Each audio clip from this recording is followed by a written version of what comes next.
बोटाच्या एका स्पर्शाने संबंध जगातील घडामोडी व दिग्गजांच्या प्रतिक्रिया पाहण्यासाठी राजमुद्रा न्यूज लाईव्ह हे ॲप डाउनलोड करा आणि आमच्या चॅनलला सबस्क्राइब करा। की तस्वीर के ऊपर जूतों का हार पहनाइएगा, क्योंकि ये सियासत के लिए देखिएगा किस घटिया लेवल के ऊपर आ गए हैं। आज के औरंगाबाद शहर के अंदर कांग्रेस के और राष्ट्रवादी कांग्रेस के दलाल नेता आज सड़क के ऊपर अगर निकले तो उनको देखकर थूकना चाहिए हमें। इनकी सियासत की वजह से, इनकी घटिया सियासत की वजह से अगर सत्ता से इतना मोह था तो सत्ता को चिपके रहना था। हम तो जूते मारते हैं ऐसे नेताओं को। हम पूछना चाहते हैं शरद पवार से, या मुंह में लड्डू लेकर बैठे हुए थे। हम सोनिया गांधी से, राहुल गांधी से, अशोक चौहान से, यहां के मराठवाड़ा के तमाम नेताओं से हम पूछना चाहते हैं, मुंह में लड्डू लेकर बैठे थे। अब आओ औरंगाबाद में आपकी खातिर हम कैसी करेंगे जरा देखिए। ये हम तो चलिए औरंगाबाद और उस्मानाबाद को हम खेल लिया जाए करके। उद्धव ठाकरे साहब, हम आपकी इज्जत करते थे, लेकिन जब आप ऐसे फैसले करने के ऊपर आ गए हैं, जब जाने लगे थे तो जरा अच्छे से चले जाते तो ज्यादा बेहतर था। मैं औरंगाबाद की आवाम से अपील करना चाहूंगा, अब ये मामला केंद्र के सरकार के पास गया है। हम इसके जो भी रास्ते होंगे हम वो रास्ते निकालने की पूरी कोशिश करेंगे, और अगर वक्त आया तो हम सड़क के ऊपर भी आंदोलन करने की तयारी रखते हैं। दंगल होऊ शकते किंवा काही ठिकाणी जे तरुण भडक डोक्याचे लोक आहेत ते काहीही करू शकतात अशी सुद्धा शक्यता वर्तवली जाते। त्यांना तुम्ही काय आव्हान? देखिए, मैं औरंगाबाद की आवाम से, उस्मानाबाद की आवाम से अपील करूंगा कि वो शांति बनाए रखे। अभी हमारे पूरे रास्ते बंद हो गए हैं ऐसा नहीं है, हम दूसरे भी रास्तों का इस्तेमाल करेंगे। लेकिन आज हमारी पूरी नाराजगी कांग्रेस और राष्ट्रवादी कांग्रेस, जिन्होंने हमेशा सिर्फ अपनी सत्ता की खातिर किसके साथ जाना, कैसे जाना, अपनी कुर्सी कैसी बचाए रखना, से वही खेल खेला। मुझे बताया गया है कि 2 कांग्रेस के मंत्री कैबिनेट मीटिंग से बाहर निकल कर आ गए। अगर तुम में जरा सी भी शर्म बाकी है तो आज इस्तीफा मुंह पे फेंक कर मारिएगा उसमें। आप इस तरह का नाटक करके पब्लिक को बेवकूफ बनाने के धंधे मत करिएगा उसमें। औरंगाबाद हमारा शहर है, औरंगाबाद के तमाम लोग, इस शहर के पीछे का एक इतिहास है, वो इतिहास को तो मिटा नहीं सकते हैं। और हम ये कहना चाहेंगे कि औरंगाबाद की आवाम के लिए आप 50 नाम रख लीजिएगा, लेकिन औरंगाबाद औरंगाबाद ही रहेगा हमारे लिए। ये लोग वनखोर जो गए हैं, ये नाम बदलने से क्या वापिस आ जाएंगे इनके पास? देखिए, मैंने आपको जैसा पहले बताया है कि मरता क्या ना करता। आज उनको ये मालूम है कि अब हम एक मर्तबा कांग्रेस का सहारा ले लिए, राष्ट्रवादी का सहारा ले लिए, 3 पहियों की रिक्शा बनाकर है तो हमने 2.5 साल है तो महाराष्ट्र के अंदर सफर कर लिए है। अब दोबारा कब मौका मिलेगा ये हमको पता नहीं। तो चलिए, जाते जाते मैं उद्धव ठाकरे साहब से एक सवाल करना चाहता हूं कि इसी शहर के अंदर आप कुछ दिन पहले आए थे, आपने अपने भाषण के अंदर यह कहा था कि हम औरंगाबाद का विकास करेंगे। उद्धव साहब, कौन सा जादू किया आपने, छड़ी चलाए इस शहर के ऊपर कि पूरा विकास हो गया, और आपने फिर है तो नामकरण का फैसला ले लिए है करके। उसमें आप ही की जबान के ऊपर आपने कहा था कि नहीं, मैं इस शहर के अंदर पानी पहुंचाऊंगा, हम इस शहर का विकास करेंगे करके। उसमें ऐसा क्या हो गया, इसका जवाब भी दीजिए आप, और आपको जवाब देना पड़ेगा उसमें। अब आप मुंह छुपा कर बैठ नहीं सकते हैं।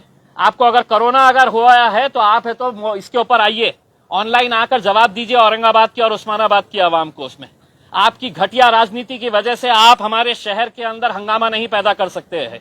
ये शहर हमारा है, और इस शहर के लिए अगर आप घटिया राजनीति खेल रहे हैं तो हमको उसका भी जवाब देना आता है, और अच्छी तरह से देना आता है। मुद्दा केंद्राच्या कोर्टात गेलेला आहे, तुम्ही आता केंद्राकडे काही ऍक्टिव्हिटी करणार आहात का? बिल्कुल करेंगे। हमने ये बताया है कि हमारे पूरे रास्ते खुले हुए हैं, और अगर वक्त आया तो हम सड़क के ऊपर भी आंदोलन करने की हमारी पूरी तैयारी है। केंद्र याला मंजुरी देईल आणि मंजुरी केंद्र देणार? देखिए, मैंने जैसा पहले बताया था, संभाजी महाराज, छत्रपति संभाजी महाराज, छत्रपति शिवाजी महाराज, फुले शाहू अंबेडकर, ये घटिया नेताओं के लिए महज सिर्फ एक नाम है।